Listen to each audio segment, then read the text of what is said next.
ছাত্ৰ ছাত্ৰীসকল আজি আমি ত্ৰিকোণমিতিৰ কিছুমান প্ৰয়োগৰ পাৰ্ট 7 ভিডিঅ'লৈ আহিছোঁ। অনুশীলনী 9.1 12 নম্বৰ প্ৰশ্নটো চোৱা এতিয়া।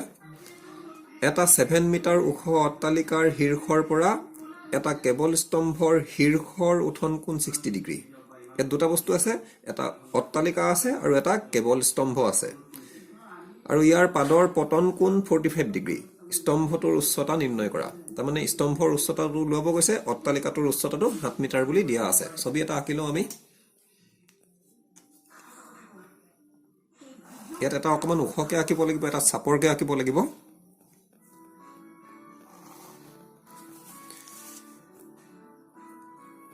ওখ চাপৰ কিয় আঁকিব লাগিব মই কৈছো। এটা AB আৰু এটা CD, দুটা ধৰি ললো মই, আৰু এইটো ধৰি ললো AB টো 7 মিটাৰ, আৰু 7 মিটাৰটো কি আছিলে? অট্টালিকা। এইটো অট্টালিকা, আৰু এইটো কি হ'ব? স্তম্ভ। আৰু স্তম্ভটো অকমান ওখকে আঁকিব লাগিব। 7 মিটাৰ ওখ অট্টালিকাৰ শীৰ্ষৰ পৰা, গতিকে 7 মিটাৰটোৰ শীৰ্ষটো কোনটো আছিলে? A। তাৰ শীৰ্ষৰ পৰা কেবল স্তম্ভৰ শীৰ্ষ কোনটো আছিলে? C। আৰু কি কোণ বুলি কৈছে? উঠন কোণ 60 ডিগ্ৰী। গতিকে উঠন কোণ কেতিয়া হ'ব? যেতিয়া নিৰীক্ষণ ৰেখাডাল ওপৰলৈ যাব। গতিকে এই যিটো কেবল স্তম্ভ সেইটো ওখ হ'ব লাগিব, কাৰণ ইয়াৰ শীৰ্ষৰ পৰা ইয়াৰ শীৰ্ষলৈ, তেতিয়া শীৰ্ষলৈ টানিলে এইডাল যদি ওপৰলৈ যায়, তেতিয়াহ'লে নিৰীক্ষণ ৰেখাডাল যদি ওপৰলৈ যায় তেতিয়াহ'লেহে উঠন কোণ হয়। গতিকে যিটো কেবল স্তম্ভ হ'ব সেইটো অলপ অট্টালিকাটোতকৈ ওখ হ'ব লাগিব। গতিকে ইয়াৰ শীৰ্ষৰ পৰা ইয়াৰ শীৰ্ষলৈ উঠন কোণ বুলি কৈছে। গতিকে যিটো অট্টালিকাৰ পৰা শীৰ্ষৰ পৰা পোনে পোনে টনাডাল আছিলে অনুভূমিক ৰেখা, এডাল পোনে পোনে, যেনেকে চকুৰটোৰ পৰা পোনে পোনে আছিলে, এডাল অনুভূমিক ৰেখা। আৰু শীৰ্ষৰ পৰা কলৈ? শীৰ্ষলৈ, এৰ পৰা C লৈ। গতিকে এইডাল হৈছে নিৰীক্ষণ ৰেখা। অনুভূমিক ৰেখাতকৈ ওপৰত নিৰীক্ষণ ৰেখাডাল আছে, গতিকে সেইটো উঠন কোণ। নিৰীক্ষণ ৰেখাডাল ওপৰলৈ থাকিলে উঠন কোণ বুলি মই বুজাই গৈছিলো। আৰু এই উঠন কোণটো কিমান ডিগ্ৰী বুলি কৈছে? 60 ডিগ্ৰী। ইয়াত মই E বুলি দি দিছো।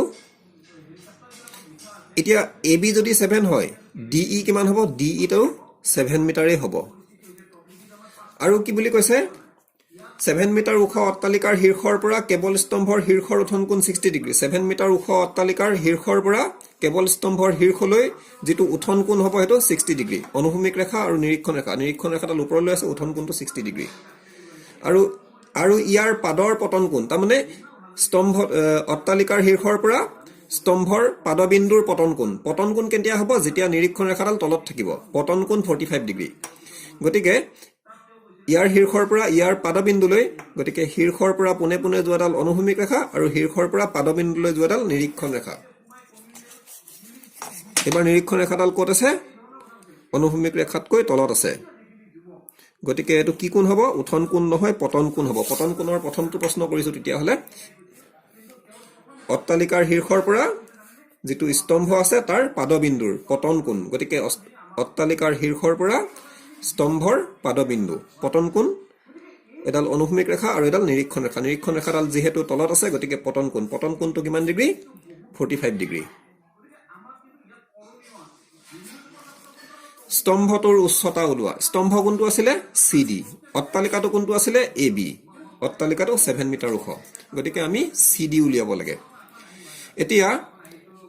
আৰু এটা কথা মই কিনাৰতে আঁকি দিছো, তোমালোকে সেইটো পৰীক্ষা থাকিব নালাগে বাৰু। তোমালোকে পাইছিলা ক্লাছ 9ত দুডাল সমান্তৰাল ৰেখাক এডাল ত্ৰিজকে ছেদ কৰিলে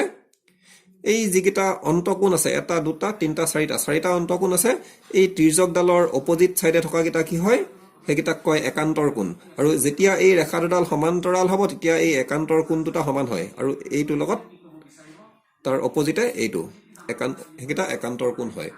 তেনেকে এইডালৰ লগত এডাল সমান্তৰাল হৈ যাব। AE লগত BD ডাল সমান্তৰাল হ'ব আৰু এডাল ত্ৰিজক হ'ব। ত্ৰিজক হ'লে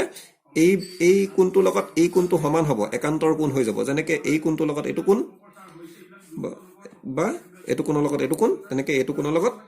এই ত্ৰিজকডালৰ অপজিটে। গতিকে এই কোণটো কিমান হ'ব? একান্তৰ কোণ। গতিকে যিহেতু এই দুডাল সমান্তৰাল, গতিকে একান্তৰ কোণ দুটা সমান হৈ যাব। 45 ডিগ্ৰী হ'লে এইটো 45 ডিগ্ৰী হ'ব। এতিয়া ছবিটোৰ কথাকেইটা লিখি লওঁচোন প্ৰথমতে। ধৰা হ'ল অট্টালিকাৰ উচ্চতা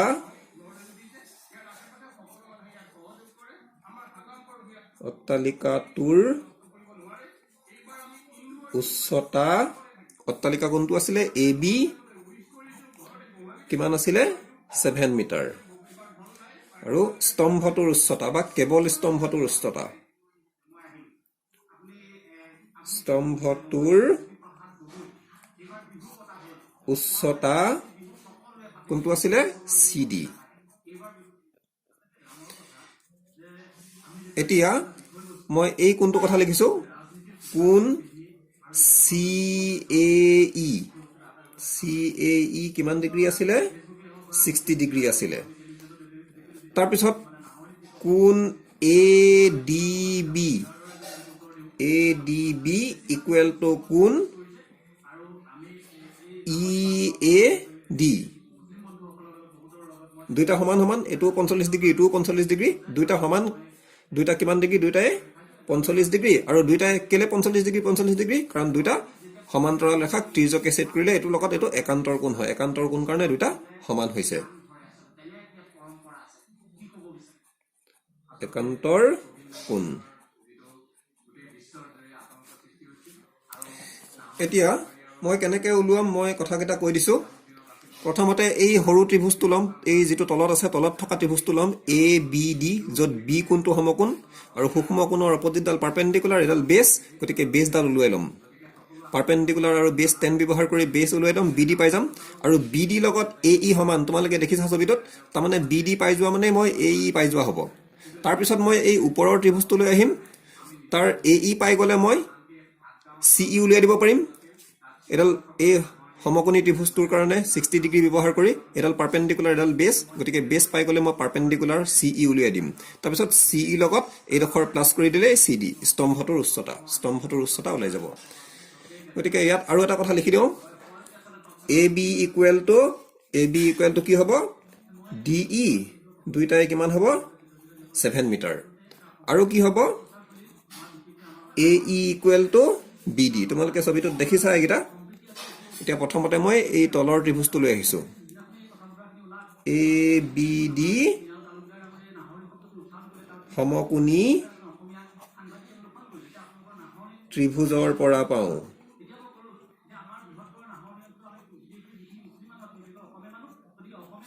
গতিকে এটো ত্ৰিভুজ সমকোণটো B আছিলে মই 10 ব্যৱহাৰ কৰিম 10 কিমান ডিগ্ৰী ইয়াত সূক্ষ্ম কোণটো 45 ডিগ্ৰী 10 মানে কি আছিলে পাৰপেন্ডিকুলাৰ বাই বেস সূক্ষ্ম কোণৰ অপজিটডাল পাৰপেন্ডিকুলাৰ যেডাল থিয় হৈ আছে আৰু সূক্ষ্ম কোণৰ লগত লাগি থকা যেডাল পৰি আছে এডাল বেস BD 1045 ডিগ্ৰী ভ্যালুটো আছিলে 1 AB ভ্যালুটো আছিলে 7 আৰু BD ভ্যালুটো মই নাজানো কিন্তু BD ৰ ঠাইত মই কি উলাব লাগে AE উলাব লাগে BD আৰু AE সমানেই গতিকে BD ঠাইত কি লিখি দিম BD ইকুৱেল টু AE বুলি লিখি দিম যিহেতু BD ইকুৱেল টু AE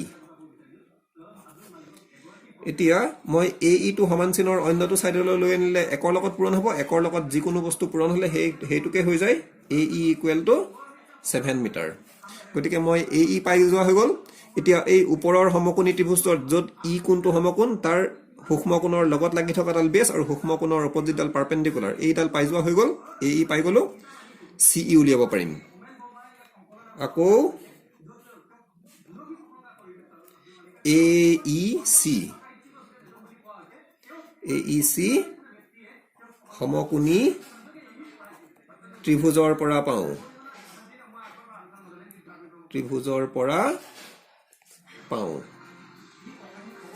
গতিকে এটো সূক্ষ্ম কোণৰ অপজিটডাল পাৰপেন্ডিকুলাৰ সূক্ষ্ম কোণৰ লগত লাগি থকা ডাল বেস পাই আছো পাৰপেন্ডিকুলাৰ লম গতিকে 10 ব্যৱহাৰ কৰিম 10 কিমান ডিগ্ৰী 60 ডিগ্ৰী 10 মানে কি আছিলে পাৰপেন্ডিকুলাৰ CE আৰু সূক্ষ্ম কোণৰ লগত লাগি থকা ডাল বেস AE 1060 ডিগ্ৰী কিমান আছিলে √3 CE মই উলিয়াম আৰু AE মই AE অকমান আগতে পাইছিলো 7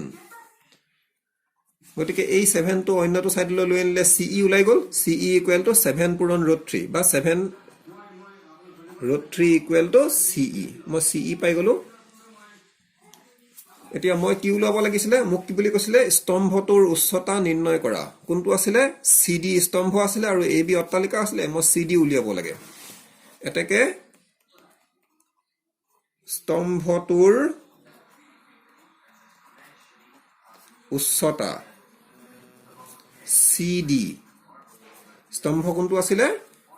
CD equal to CE plus DE equal to CE plus DE CE কিমান পাইছিলো 7√3 plus DE আৰু DE ডখৰ মই গম পাইছিলো AB লগত DE সমানে 7 আছিলে 7 ইয়াৰ প্ৰথমটোটো 7 আছে পিছৰটোটো 7 আছে মাজত প্লাস চিন আছে গতিকে 7 কমন আহিব দুটা পদত 7 আছে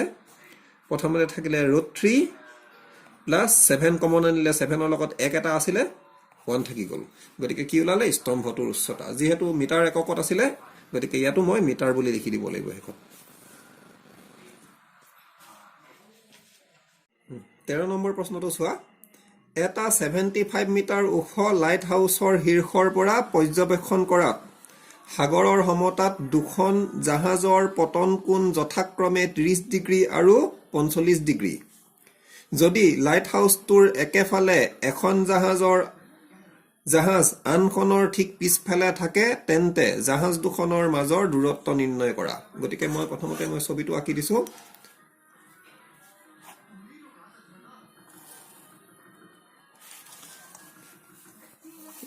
ধৰি লোৱা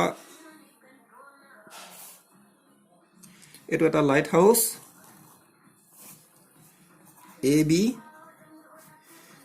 আৰু এখন জাহাজ C পজিশনত আছে আৰু এখন জাহাজ D পজিশনত আছে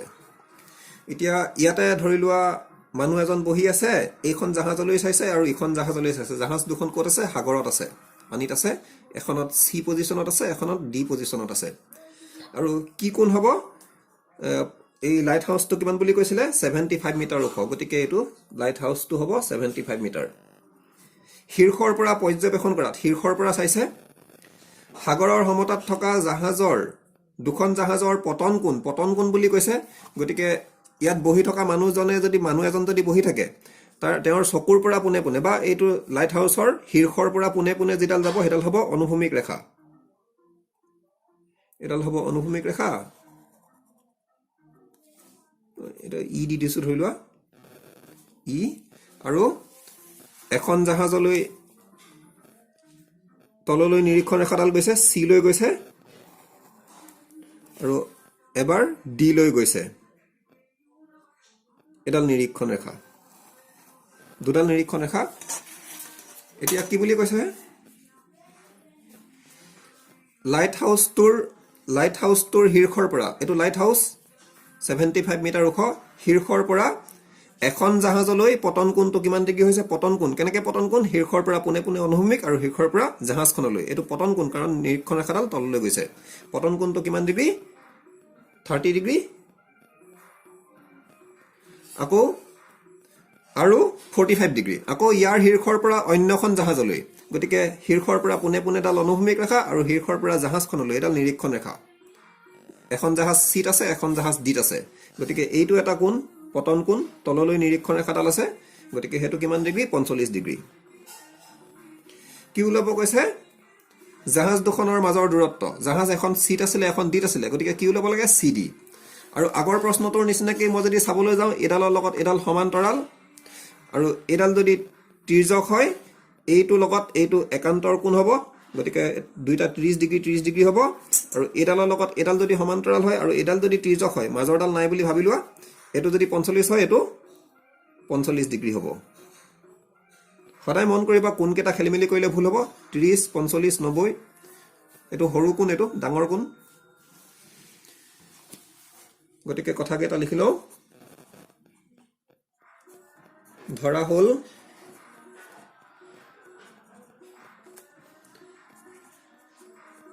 লাইট হাউসৰ উচ্চতা কোনটো আছিলে লাইট হাউস AB কিমান আছিলে 75 মিটাৰ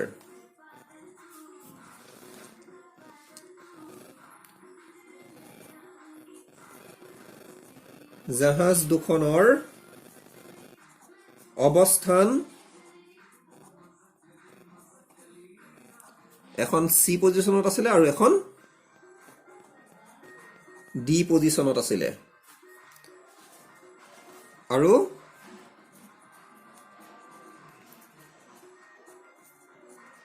জাহাজ দুখনৰ মাজৰ দূৰত্ব গতিকে এখন সিট আছিলে এখন ডিত আছিলে গতিকে দূৰত্বটো কিমান হ'ব সিডি কি ওলাব কৈছে জাহাজ দুখনৰ মাজৰ দূৰত্ব নিৰ্ণয় কৰা তাৰমানে সিডি ডাল কিমান দীঘল সেইটো ওলাব লাগে কোন কেইটা কথা লিখো কোন এ সি বি কিমান degree 45 degree A C B লগত এটো মিলি যায় লগতে একেলগে লিখি দিও কোন A C B equal to E A C দুইটাই 45 ডিগ্ৰী আছিলে একান্তৰ কোণ হয় দুটা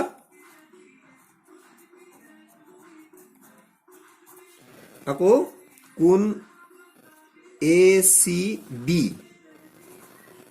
সৰি A D B equal to কোণ ডি এ ই দুইটাই কিমান ডিগ্ৰী আছিলে 30 ডিগ্ৰী হে দুটাও কি কোণ আছিলে একান্তৰ কোণ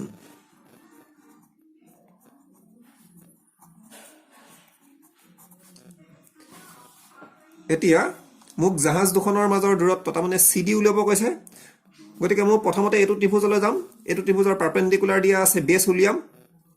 এটাল সূক্ষ্ম কোণৰ অপজিটল পাৰপেন্ডিকুলাৰ সূক্ষ্ম কোণৰ লগত লাগি থকা ডাল বেছ হয় গতিকে বিসি উলিয়াম আৰু এই ডাঙৰ ত্ৰিভুজটোৰ পৰা মই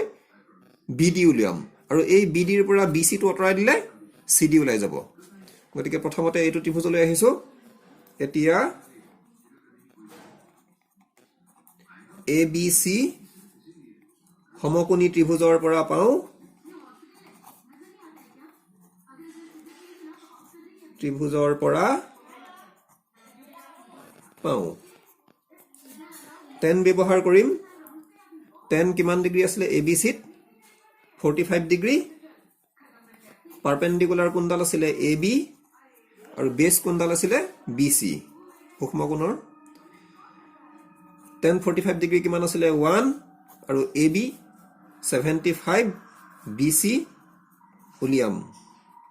BC into 1 BC equal to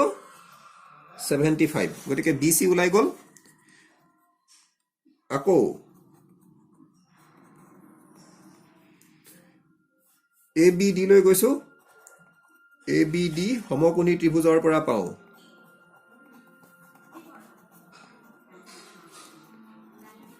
ত্ৰিভুজৰ পৰা পাও tan এবাৰ ABD tan কিমান ডিগ্ৰী আছিলে 30 ডিগ্ৰী tan মানে আছিলে এডাল মাজৰডাল নাই বুলি ভাবিলোৱা সূক্ষ্ম কোণৰ অপজিট ডাল হৈছে পাৰপেন্ডিকুলাৰ AB আৰু সূক্ষ্ম কোণৰ লগত লাগি থকা ডাল বেছ BD tan 30 ডিগ্ৰী ভ্যালুটো আছিলে 1/√3 AB মই 75 বুলি জানো আৰু BD মোক BD নালাগে মোক লাগে জাহাজ দুখনৰ মাজৰ দূৰত্ব BD টো দুটা ভাগত ভাগ কৰিব পাৰো BC যোগ CD গতিকে ইয়াত লিখিছো BC plus CD 1/√3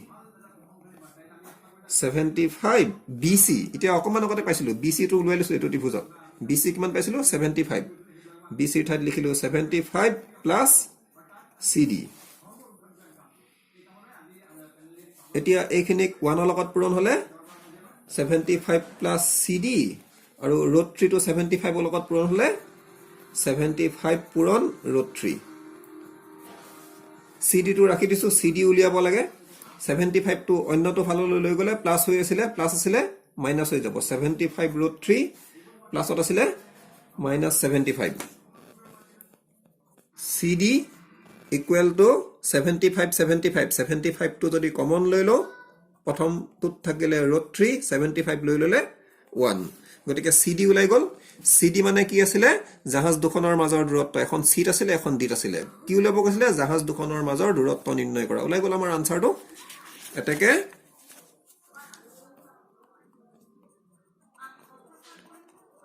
জাহাজ দুখনৰ মাজৰ দূৰত্ব CD equal to 75 root 3 minus 1 meter. 14 number প্ৰশ্নটো চোৱা এতিয়া এজনী 1.2 মিটাৰ ওখ ছোৱালীয়ে ভূমিৰ পৰা 88.2 মিটাৰ উচ্চতাত থকা অনুভূমিক ৰেখাত এটা বেলুন বতাহত লৰি থকা দেখিলে এইজনী ছোৱালীজনী কিমান মিটাৰ আছিলে 1.2 মিটাৰ আৰু ভূমিৰ পৰা মাটিৰ পৰা বেলুনটো কিমান ওখত আছে 88.2 মিটাৰ উচ্চতাত আছে ছোৱালীজনীৰ চকুৰ পৰা বেলুনটোৰ উঠন কোণ যিকোনো মুহূৰ্তত 60 ডিগ্ৰী গতিকে এই যেটো বেলুন আছে চকুৰ পৰা যেটো উঠন কোণ চকুৰ পৰা পুনে পুনে আৰু চকুৰ পৰা ওপৰলৈ কিমান ডিগ্ৰী আছিলে 60 ডিগ্ৰী আছিলে কিছু সময়ৰ পিছত উঠন কোণ 30 ডিগ্ৰী তললৈ নামে মানে বেলুনটো ইয়াত আছিলে গৈ অকমান আগবাঢ়ি পেলে বেলুনটো গুচি গল চকুৰ পৰা পুনে পুনে অনুভূমিক ৰেখা বেলুনটোলৈ নিৰীক্ষণ ৰেখা এবাৰ কিমান ডিগ্ৰী হৈ গল 30 ডিগ্ৰী হৈ গল 30 ডিগ্ৰীলৈ নামি গুচি গল বেলুনটোৱে সেই সময়ছোৱাত পৰিভ্ৰমণ কৰা দূৰত্ব তাৰমানে 60 ডিগ্ৰীৰ পৰা 30 ডিগ্ৰীলৈ যাওঁতে যিমান দূৰ পৰিভ্ৰমণ কৰিলে সেই দূৰত্বটো উলিয়াব লাগে গতিকে ছবিটো মই আঁকি লওঁ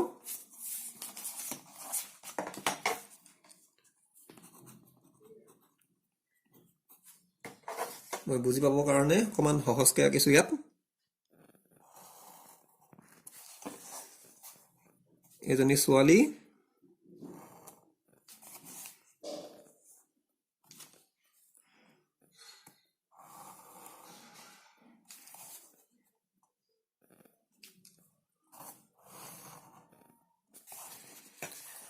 ধৰি লোৱা AB ছোৱালীজনী কিমান আছিলে বুলি কৈছিলে 1.2 মিটাৰ ওখ ছোৱালী গতিকে 1.2 মিটাৰ আৰু CDEF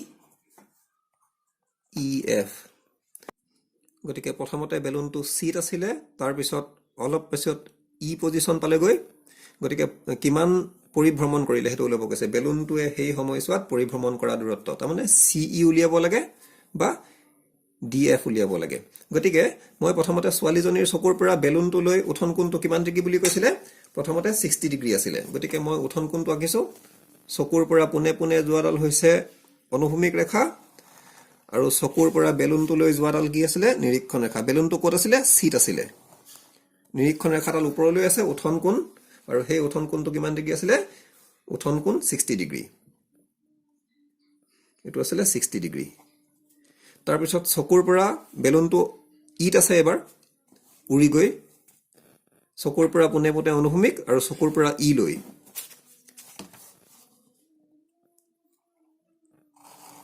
গতিকে এই উঠন কোণটো কিমান ডিগ্ৰী হৈ গল 30 ডিগ্ৰী হৈ গল কমি গল দেখিছা এডাল অকমান নামি আহিছে 30 ডিগ্ৰী হৈছে কমিছে কোণটো তেতিয়া হলে কিমান দূৰত্ব পৰিভ্ৰমণ কৰিলে CE উলিয়াব লাগে মই এটো EF এটো G দি দিছো এটো H দি দিছো এতিয়া তোমালোকে যদি মন কৰা AB যদি 1.2 হয় আৰু মোক কৈছিলে আৰু এটা কথা কৈছিলে ভূমিৰ পৰা 88.2 মিটাৰ উচ্চতাত যেটো বেলুন আছে থকা অনুভূমিক ৰেখাত থকা বেলুন গতিকে ভূমিৰ পৰা বুলি কৈছে ভূমি ইয়াৰ পৰা আৰম্ভ কৰিলে ইয়াৰ পৰা C লৈ কিমান 88.2 এতিয়া মই এডখৰ কিমান হ'ব 1.2 মিটাৰ একেই ছোৱালীজনীৰ উচ্চতাৰ হৈতে সমান হ'ব এইডখৰো কিমান হ'ব 1.2 মিটাৰ হ'ব তেতিয়া হলে সিৰ পৰা ডি লৈ ভূমিৰ পৰা বেলুনটোলৈ 88.2 বুলি কৈছে ভূমিৰ পৰা বেলুনটোলৈ 88.2 বুলি কৈছে তেতিয়া হলে এইডখৰত যদি 1.2 গুচি যায় এইডখৰ কিমান হ'ব আমি উলিয়াই ল'ব লাগিব প্ৰথমতে মই ছবিটোৰ মতে কথাখিনি লিখি লওঁ ধৰা হল ছোৱালীজনীৰ উচ্চতা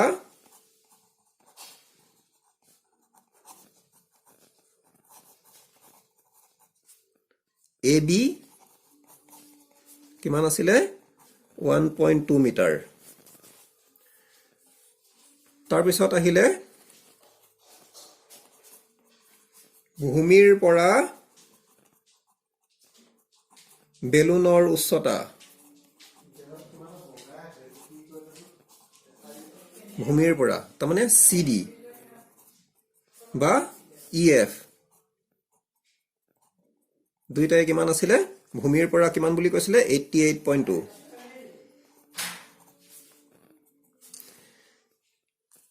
এতেকে মই CG বা EH CG equal to EH কিমান হ'ব এই গোটেই ডখৰ আছিলে 88.2 88.2 ৰ পৰা এই ডখৰ অতৰাই দিলে CG ওলাব এই ডখৰ কিমান আছিলে 1.2 minus 1.2 বা EH EH একেই হ'ব গোটেইটো আছিলে 88.2 ভূমিৰ পৰা বেলুনৰ উচ্চতা 88.2 বুলি কৈছিলে ভূমিৰ পৰা 88.2 তেতিয়া হলে এই ডখৰ অতৰাই দিলে EH ওলাব 88.2 minus 1.2 মিটাৰ 0.2 ৰ পৰা 0.2 গুচি গল 88 ৰ পৰা 1 গুচি গলে 87 মিটাৰ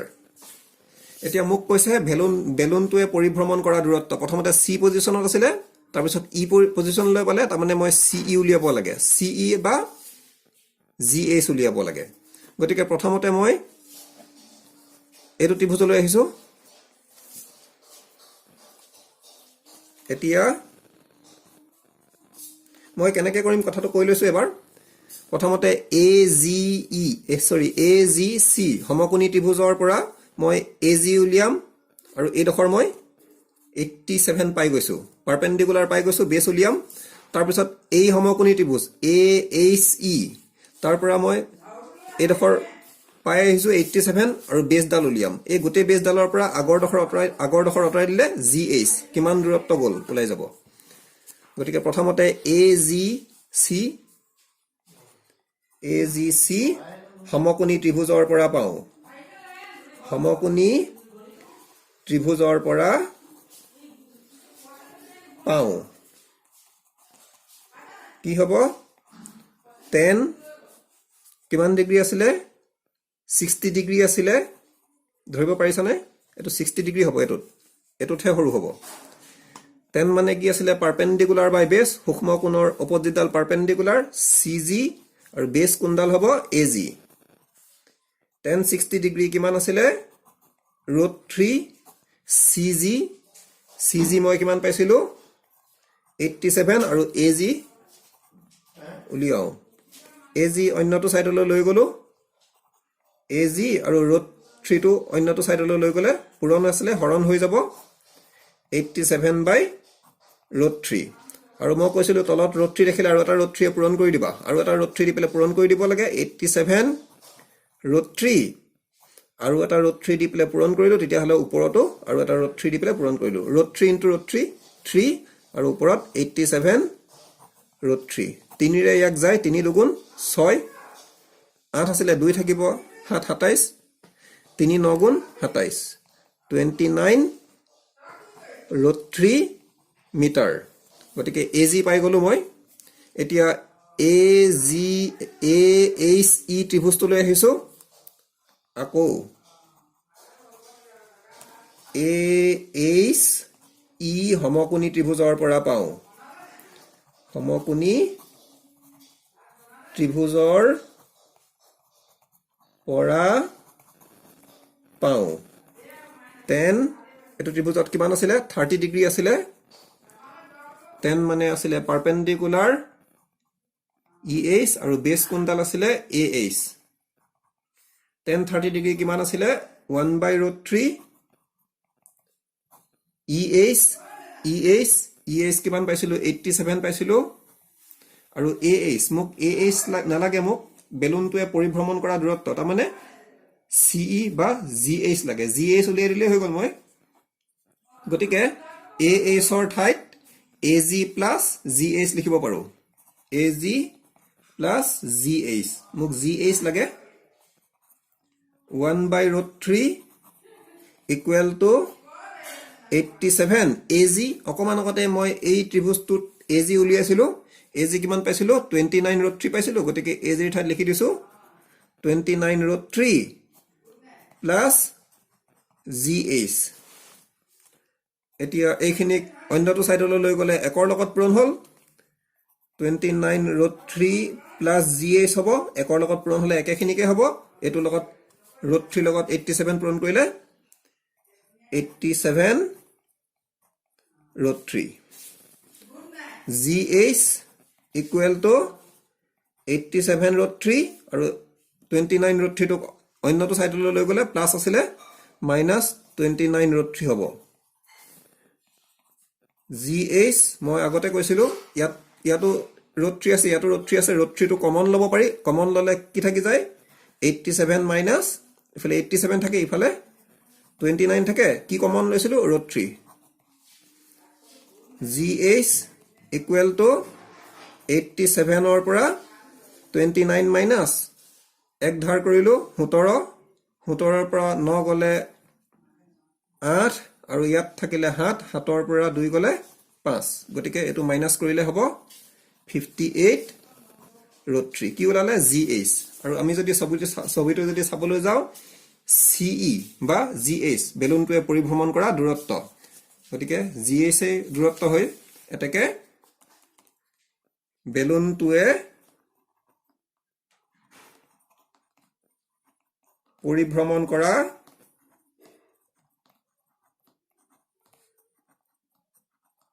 দূৰত্ব কিমান হ'ব 58√3 আৰু এককবোৰ মিটাৰত যেহেতু আছিল মিটাৰ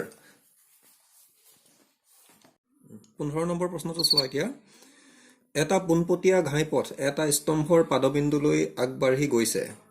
স্তম্ভটোৰ শীৰ্ষত এজন মানুহ থিয় হৈ সুষম গতিত স্তম্ভটোৰ পাদবিন্দুৰ ফালে আগবাঢ়ি থকা এখন গাড়ীৰ পতন কোণ 30 ডিগ্ৰী পৰ্যবেক্ষণ কৰে 6 ছেকেণ্ড পিছত গাড়ীখনৰ পতন কোণ 60 ডিগ্ৰী পোৱা গ'ল এই বিন্দুটোৰ পৰা স্তম্ভৰ পাদবিন্দু ঢুকি পাবলৈ গাড়ীখনক লগা সময় নিৰ্ণয় কৰা ধৰি লোৱা এনেকে এটা স্তম্ভ আছে এখন গাড়ী ইয়াত আছে আৰু অলপ পিছত গাড়ীখন ইয়াত পাইছে আৰু ইয়াত মানুহ এজন বহি আছে স্তম্ভটোৰ শীৰ্ষত গাড়ীখনলৈ পতন কোণটো কিমান ডিগ্ৰী দেখিছে প্ৰথমতে দেখিছে 30 ডিগ্ৰী তাৰ পিছত যেতিয়া গাড়ীখন অকমান ওচৰলৈ চাপিলে তেতিয়া কিমান ডিগ্ৰী দেখিছে 60 ডিগ্ৰী দেখিছে তেতিয়া হলে কৈছে এই যেটো পিছৰ বিন্দুটো পা পাদবিন্দুলৈ ঢুকি পাওতে এই বিন্দুটোৰ পৰা স্তম্ভটোৰ পাদবিন্দুলৈ ঢুকি পাওতে কিমান সময় লাগিব এবাৰ সময় উলিয়াব গৈছে প্ৰশ্নটো ছবিটো আঁকি লৈছো আমি ছবিটো আঁকি ললে বুজি পাই যাবা এইটো স্তম্ভ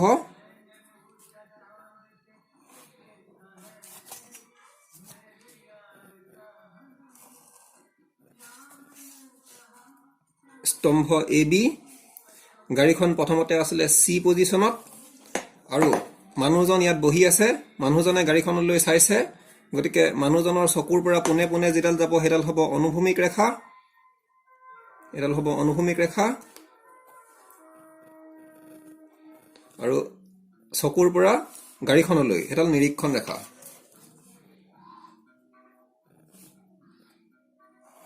গতিকে নিৰীক্ষণ ৰেখাডাল তললৈ আহিছে গতিকে পতন কোণ এই পতন কোণটো কিমান ডিগ্ৰী আছিল প্ৰথমতে 30 ডিগ্ৰী আছিল এতিয়া গাড়ীখন C পজিশনত আছিল গাড়ীখন আগবাঢ়ি গৈ আছে গৈ পেলে ক'ত পালেগৈ D পালেগৈ এতিয়া এই D পজিশনত চকুৰ পৰা গাড়ীখন চাইছে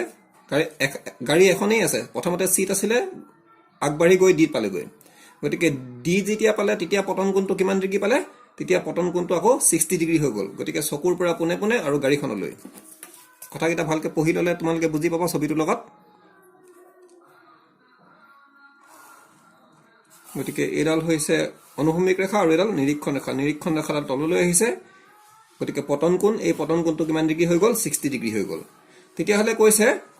এই বিন্দুটোৰ পৰা তাৰমানে D নামৰ বিন্দুটোৰ পৰা গাড়ীখন ইয়াত আছে এতিয়া এই পাদবিন্দু ঢুকি পাবলৈ তাৰমানে B পাবলৈ স্তম্ভটোৰ পাদবিন্দু B আছিল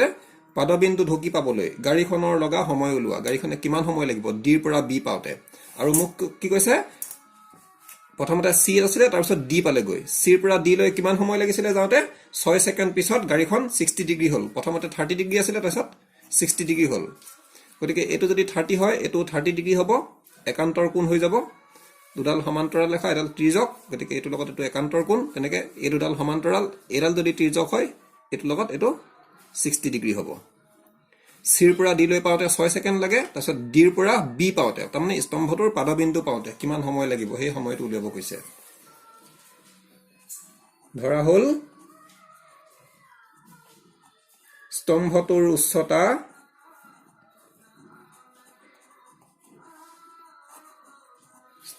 উচ্চতা কোনটো আছিলে? A B. গাড়ীখনৰ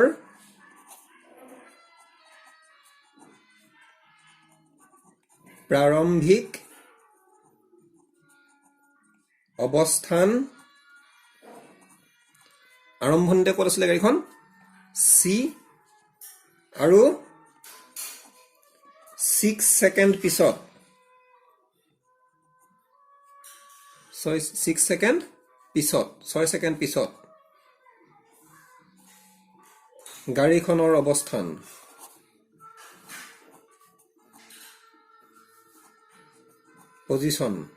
অৱস্থান চি পৰা ক'ত পালেগৈ? 6 ছেকেণ্ড পিছত ডি পালেগৈ। এতিয়া কৈছে সেই ডিৰ পৰা গাড়ীখনে স্তম্ভটোৰ পাদবিন্দু পাওঁতে কিমান সময় লাগিব, তাৰমানে ডিৰ পৰা বি পাওঁতে কিমান সময় লাগিব সেই বস্তুটো উলিয়াব লাগে। কোন কেইটা কথা লিখিছো? কোন A D B equal to কোন ডি এ এইটো ই দি দিছো, নহ'লে খেলি মেলি হ'ব। ই এ ডি কিমান ডিগ্ৰী? দুইটা 60 ডিগ্ৰী আছিলে, দুইটা একান্তৰ কোণ হয়।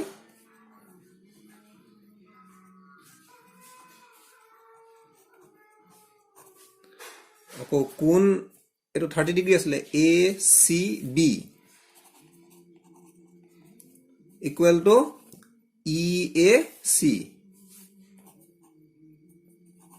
দুইটাই কিমান ডিগ্ৰী? 30 ডিগ্ৰী, আৰু সেই দুটা কেলে 30 ডিগ্ৰী? দুইটা একান্তৰ কোণ হয়।